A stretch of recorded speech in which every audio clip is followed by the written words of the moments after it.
Yo, welcome back to my channel. This is still math chem tutorial. So how was the mathematics today? Yeah, I hope it was fair enough. I wish you guys the best of luck in your results. Now this video is for students who don't know how to plot physics graph. So if you are finding it difficult to plot this physics graph, please do well to watch this video. Or if you have anybody who does not even know how to plot physics graph as well, you can share this video to them.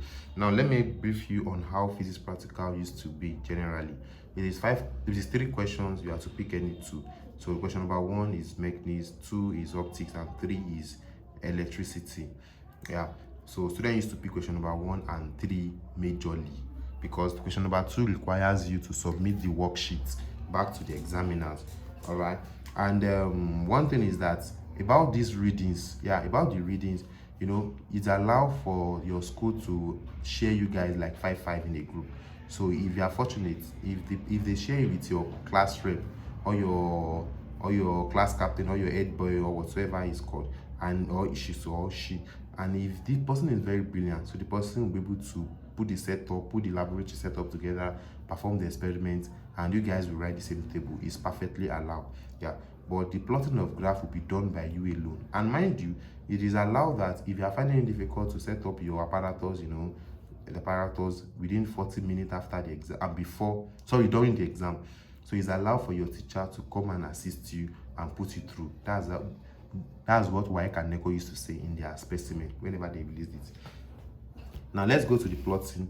Again, this video is only for students who don't know how to plot alone. So if you know how to plot, I think this video is not for you.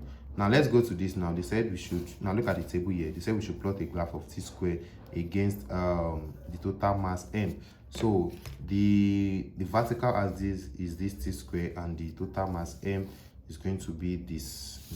So let me put it as the horizontal. Horizontal means that how you sleep on your bed, is horizontal. Why vertical means how you stand. The way you are standing is vertical. Now let's go to the graph plotting. I'll make this video to be very fast so that you can have time to understand it and practice it as well. So let me just cut a single graph sheet from this place here. All right. Now let's start with the plotting. Now firstly, what do you need to do? Rule your margin. That's the first thing. So while ruling the margin, I like ruling my margin here. So let me just rule the margin here like this, and allow your pencil to show very well so that the person reading it will be able to read your graph perfectly. And also then I'll take my margin from this place, and this place. So I like putting this thing here, which is the x-axis. Then I used to put this one here too, which is the y-axis. I believe that you can see my handwriting. So this is the x-axis. Sorry that I'm using paper or this one. I have a board. I have a white marker board. You can check my channel. You see that I've been using white marker board, but I find it convenient to use paper. So the t square is the vertical. So you're going to put, vertical is here. You're going to put t square in this place. This is t square, and the unit is what? S square. The unit is s square. That's time. So the unit is in second square. And then for this one, this is mass. The horizontal is mass and the unit is gram. So you put it like that. So you write the title of the graph. The title of the graph is t square, which is the unit is s square, against m, and that's the gram. So the next thing to write is to write the scale. So writing the scale now, then that will be the scale will now be the x-axis and the y-axis, x scale and y scale. What again? Yeah, I think we are done with the labeling of the graph. All right, now let's check how to now put the coordinates, like how to put the table, like the coordinates. So for the mass, let's look at the mass first. We have 40, 60, 80, 100, 120. That means it is increasing by what? 20. So if I should put 0 here, then 40, 60, 80, 100, 120. I think we have covered 3/4 of the graph. 3/4 means that if you have a single range and you cut that range into 4 parts, then you take 3, then you leave 1 is allowed. So here, let's leave here as 40, let's leave here as 60, let's leave here as 80, here 100, here 120. You can put here as 140 if you wish, and put here as 160 if you wish. So the scale for this place is for the x, yes, is no, how many centimeters is this? This should be 2 centimeter. Yeah, this is 2 centimeter. If you measure this place now, this is 2 centimeter. I hope you can see my camera very well. So you then you say for the x-axis is 2 centimeter represent what is the interval between, if here is 40, that means this place is going to be 20. Remember, here, so here will be 20 grams. So it will not be 0 again. So, but you don't need to write anything here. You don't need to write that. So from here to here is 20, 20, 20. So 2 centimeter represents 20 units. Sorry, you are 20 gram, because you already know the units. So it represents 20 gram. Please change it to gram. I'm not with my cleaner. I should have cleaned it. Represent 20 gram. All right. Now for the other part, which is this place. Now let's check. The highest value here is 0.81, 0.8 basically, and the lowest value is 0.2. All right. So in a nutshell, I'm going from 0.2 to 0.8. Right. Now let's go from here. If I said okay, 0 here to here is 0. If I say 0.1, 0.2, 0.3, no, 0 is 0 here, 0.1 is 0.2 is 0.3 is 0.4 is 0.5, 0.6, 0.7, 0.8. So it will work, and then it's going to cover 3/4 of the graph. So from here to here now, I will just put my 0.1 here, then to here to is 0.2, so to here is 0.3, then to here is 0.4, then to here is 0.5, then to here is 0.6, then to here is 0.7, then to here is 0.8. You can put here 0.9 if you wish. Good. So that's my scale. Now what is the scale for the y-axis?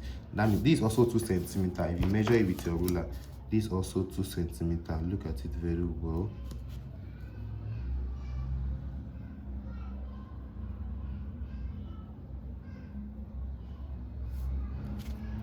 Yeah, that's 2 centimeter. Let me see, 1, 2, 3, 4, 5, 6, 7, 8, 9, 10. That's 2 centimeter as well.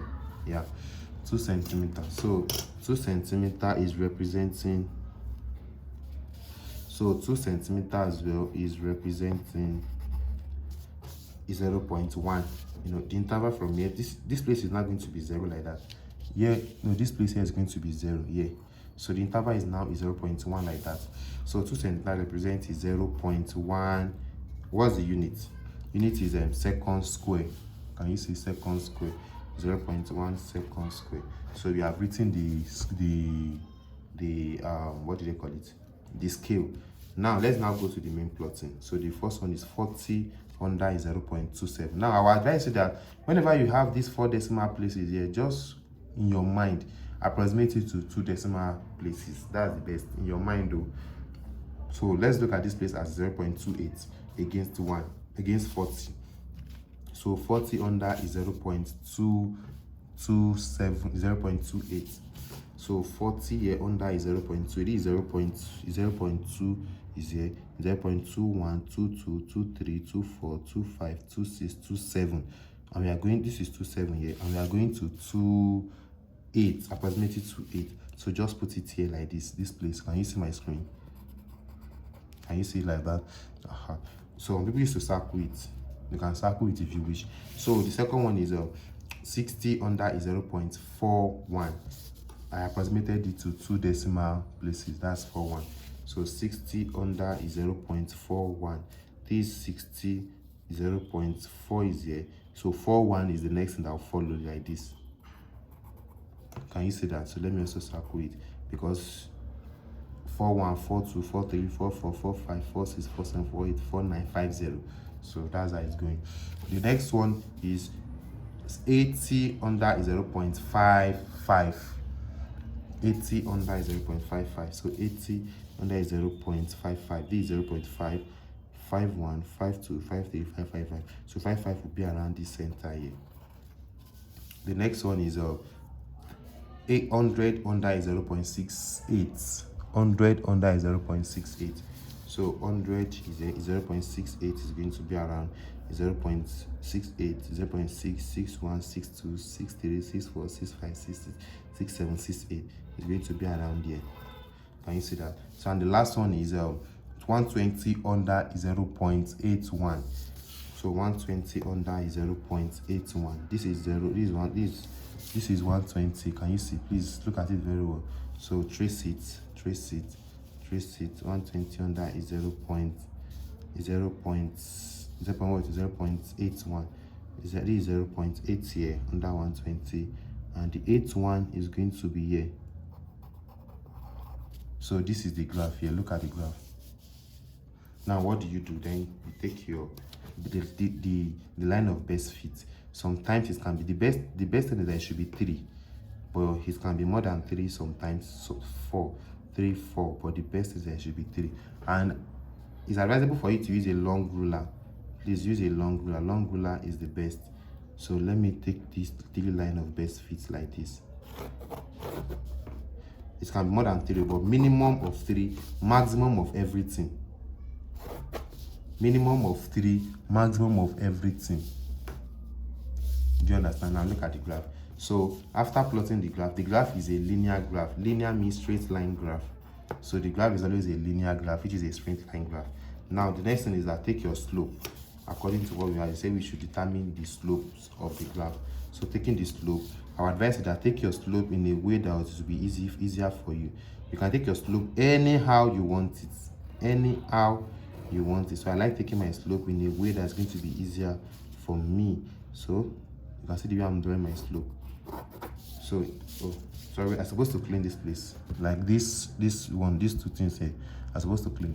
So now now the slope is good. It's better for you to label the slope. You know, we have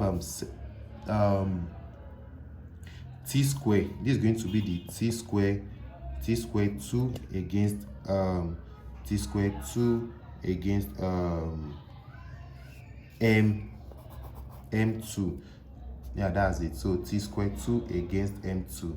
So that's the name of this upper part, you know, like x2 y2, you understand? But in this case you will not call it x2 y2. That's different between this kind of graph and normal mathematics graph. You don't use x and y here because the graph has a name, because I already titled the graph as something like this, so you have to use it like this. And this here is going to be your t square 1 against m1.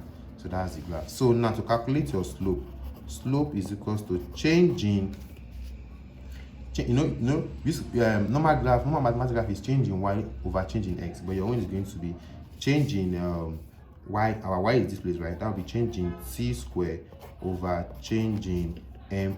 So that's it.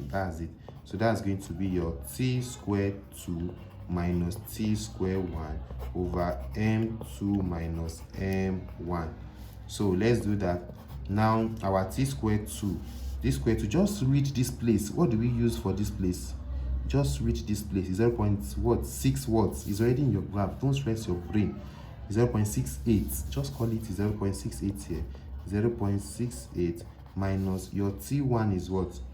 Is 0.4 watts. Let's check it. Is 0.40 or 41. Look at it, 0.40. That's what we use here.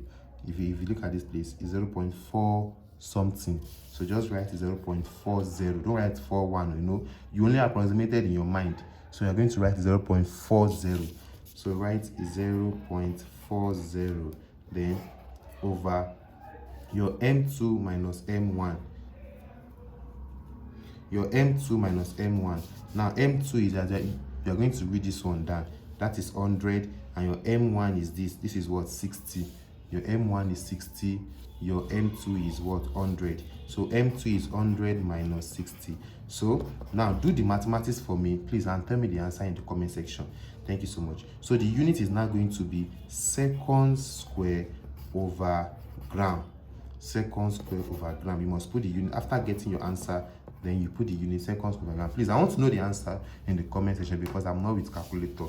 I believe that this my video really help you. At least you learn something while plotting graph. I believe that all the precautions I take note, you know, you have to label this title of the graph, the scale, what I taught you about here, and then how to take your slope.